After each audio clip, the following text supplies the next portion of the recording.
welcome back to another episode of Pokemon Knowledge. On today's episode, I just gotta warn you right off the bat, I am going to talk a little bit about the Pokemon drama that's been going on in the hobby. And yes, probably the title of this video is like, don't even watch this video. And there's a reason why I waited to make this video, because I felt if I made a video too soon and too early on, it would have just been a lot of clout chasing. You know, you're talking about these other influencers, the stuff that they're saying, and all the stuff that goes with it. And I just felt it was definitely clout chasing. But at the end of the day, I had two options. One, I can make a video and talk about this, or number two, I can just pretend like it never happened and just ignore it. And I did it with the first video.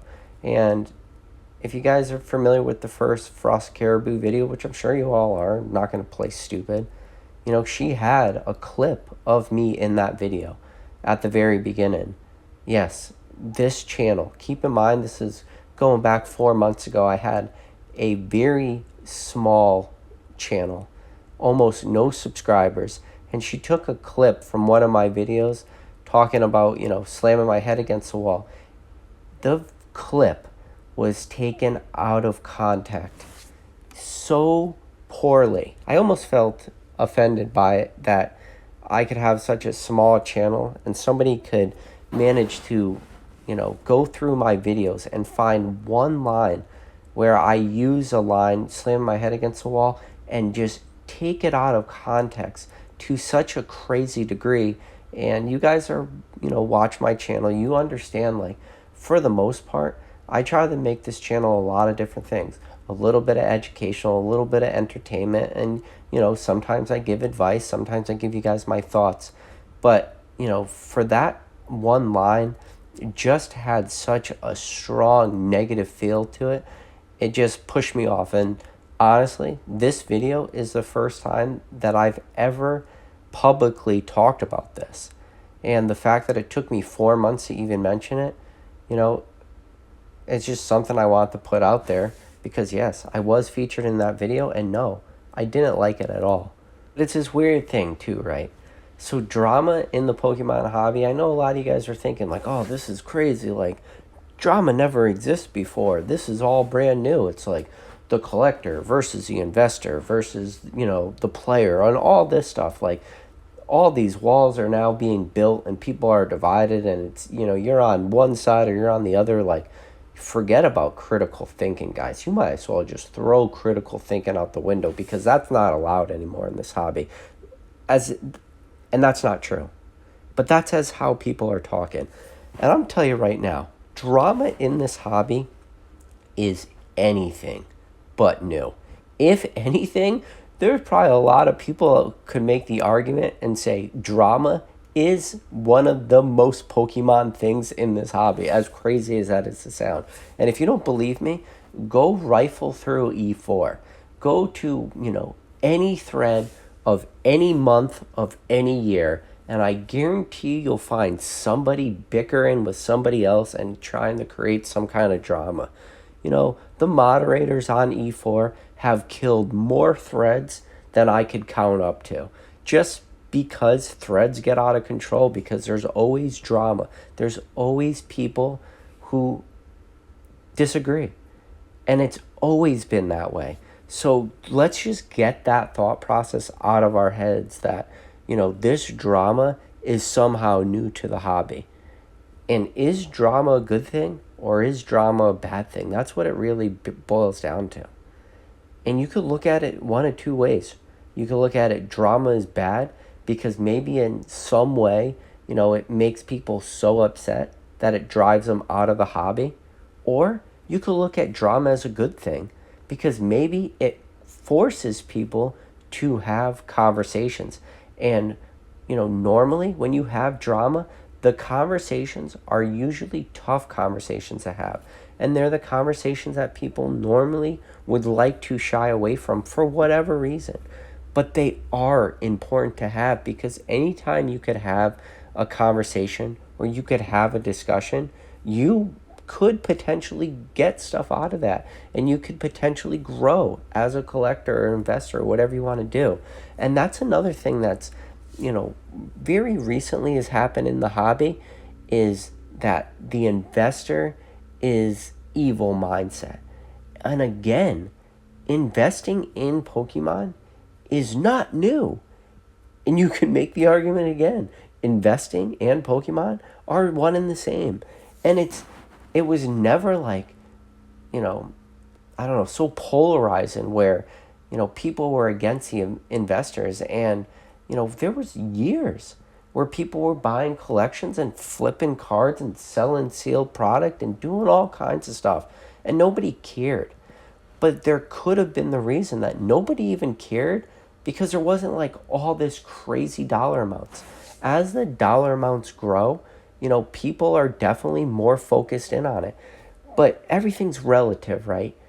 So, and when the reason I say it's relative is because if dollar amounts were lower in the past, those dollar amounts still might have been a high amount to a lot of people. You can go back years ago and look at some cards and say, holy shit, that card is $100. That card doesn't deserve to be $100. Oh my God, the Pokemon's in a bubble. This doesn't make sense. Or there's no way that that card's worth it. Or, you can look at all these different cards, all these different sets. You can go back and look at like, I was going to say Skyridge, but you go back and you look at like different sets that people could buy packs for very cheap, and then quickly like prices exploded. But for a while people were talking about cards from different sets as overvalued, and that the investing was killing Pokemon. Even a long time ago people were saying that. But I don't know if it's people really don't like the investing side, or if it almost to me comes off as a form of jealousy. And the reason why I say it comes off as a form of jealousy, it's because people are almost unhappy for other people when they are successful in this hobby.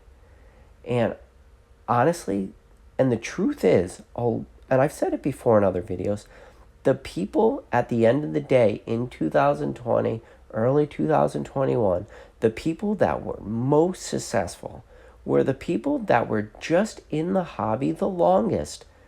And yeah, maybe what they were doing helped the hobby in the long run, but the crazy explosion in price, they didn't affect that. They had nothing to do with their, collections 10xing in prices. They didn't. And the reason why is because they just, the happenstances happen where, the pandemic hit and all the focus went on to Pokemon, and yeah, the products and the cards that they were sitting on increased in value. But what happened was now the dollar amounts had just increased so much that people came into the hobby and they're looking around and they see people that have been here for a long time who have amassed large collections over a long period of time that I'm really beating a dead horse talking about all this stuff you've already heard me say before. But the thing in this hobby that the way you could be most successful is time. And if you have time on your side, you have just a ton of upside. So what happened was everyone came in and they saw people who that, grinded through their collections for years. And the way it came off to me, or the way it feels a lot of the time, is people are jealous. And I don't know how else to phrase it in a way that people are just jealous that, other people were able to build these large positions. And don't get me wrong either. Like, I'm not going to just sit back and say like, oh, well, I'm just perfect and I don't, feel like this at all. And it's only the new collectors that are jealous. No, like, don't get me wrong. I see some other people's collections that are much larger than mine. And, definitely some of the newer people enter in the hobby and just were able to amass like stuff that took me almost a decade to compile. They can do it overnight. Is there a little bit of jealousy that goes on? Yeah.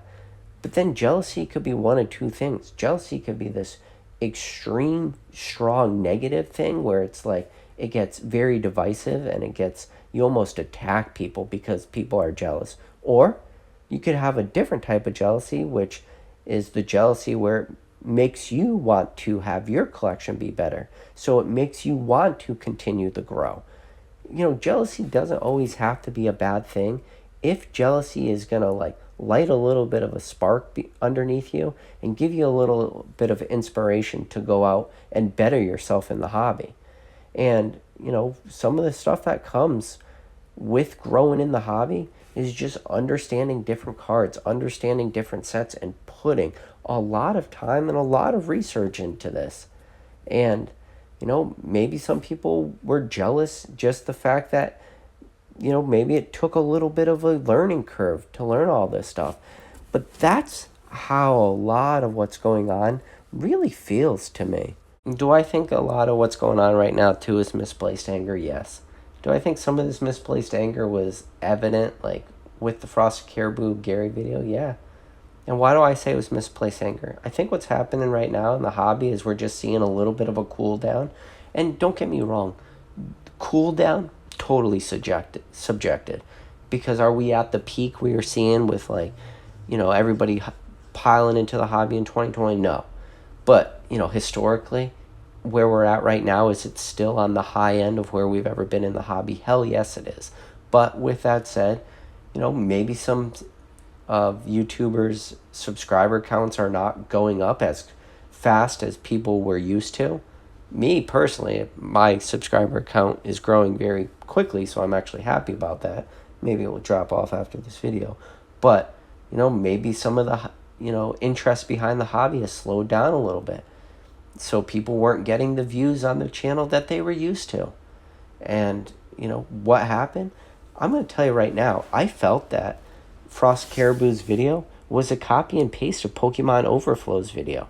And if you guys haven't seen Pokemon Overflow's video, whether you agree with the statements made or not, definitely recommend you going over to his channel and watching it, seeing what I consider the original video. He brought up a lot of good points and, more or less brought a lot of this stuff to life on YouTube. And I think what happened was it was more or less just copy and pasted. And is there a reason why, like, her content might be changing a little bit? And it could be changing a little bit because if you look at, her videos that are the most successful, with the most amount of views, it was that, the Death of Pokemon or whatever it was titled video that she made. So it's just misplaced anger, but at the same time, it might just be like a real long game people are playing. And with that long game, it gets very, very dangerous because it divides the hobby. And it's not dividing the critical thinkers. The critical thinkers are going to make their own decisions at the end of the day. I'm going to make my own decisions. Probably most of you out there, if not all of you, because I do believe I have a very smart subscriber base. You guys are very rational. Probably make your own decisions. But for people that may not be like as super invested in this hobby as me, as you, critical thinking, like I said, could be very hard for a lot of these people, and they can be very easily persuaded. And if they're only cherry-picked certain like sentences or facts, they could be very biased and they can be very jaded with how they view, information. And like I said, in that video, there was a quote of me saying that I want to bang my head against the wall. And it was taken out of context, to such a strong degree. But it's very easy to change or just nitpick or find one sentence from a video, that's an hour long and shed very poor light on people. And don't get me wrong, what Gary said, the way he said it, came off very poorly. Am I going to give him the benefit of the doubt? Even though I did watch the clip, I do understand what he said. I do understand what he means. But did it come off poorly? Yes. So what did I do there? I said, yes, I understand what he meant, but number two, it came off very poorly. And I do believe that he backtracked a little bit with what he said, but I think he's made it very clear now, his true intentions. So at this point, it's beating a dead horse. use your own critical thinking, guys. Make your own decision when it comes to this. And at the end of the day, when you call out other people, you do open yourself up to criticism. So when you do that, you need to be able to accept the criticism. There's a lot of criticism I have for this channel. A lot of people don't like this channel, and that's fine. Like, I can't make anybody like my content. You either do or you don't. But when you open yourself up and you actively call somebody out or you actively attack them, there will be criticism that comes along with it. And I don't know if any of you guys out there are surprised at some of the criticism that came. And I don't feel like it was a lot of new criticism. I feel like a lot of the stuff that was said was old criticism, but it was just recycled and, regurgitated in a different way.